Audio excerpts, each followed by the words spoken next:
सबसे पहले जो 4 कप आटा इस परात के अंदर डालेंगे। परात में गूंदना आसान होता है।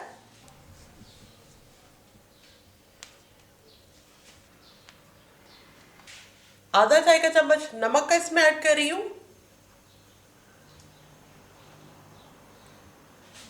अच्छा आटा गूंदने के लिए राज की बात यह है कि नीम गर्म पानी से गूंदेंगे, जो कि मैं देगची से शिफ्ट कर रही हूं। इसमें पहले नमक और आटे को हाथ से मिक्स कर लेते हैं।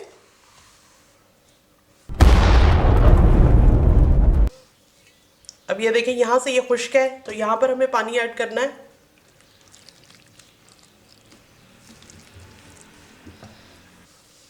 देखिए यहां से खुश्क है तो अब यहां पे ऐड करती हूँ।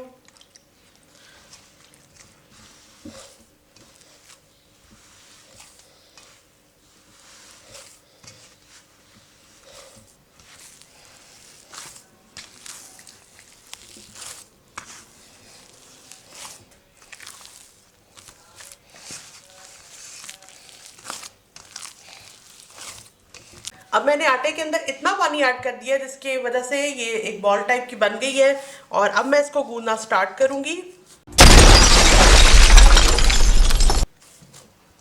और पानी मैं अपने साथ रखूंगी, हाथों पे पानी लगा के, क्योंकि अभी ये आटा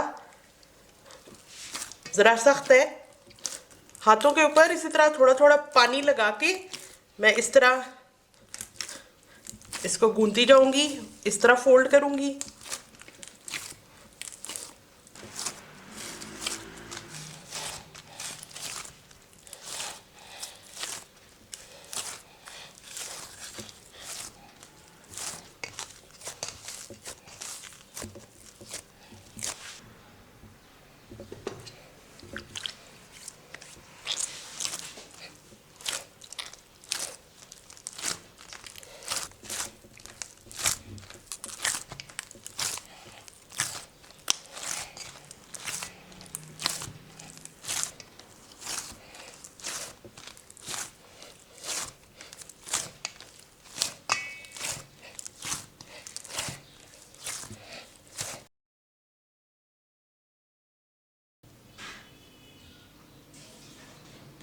आटे को मैंने 10 मिनट गूंदा है, और इसके गुंद जाने की निशानी ये होती है कि इसके ऊपर ये जो पहले सुराख सुराख से दिखाई दे रहे थे अब वो नहीं है, अब आटा स्मूथ सा है।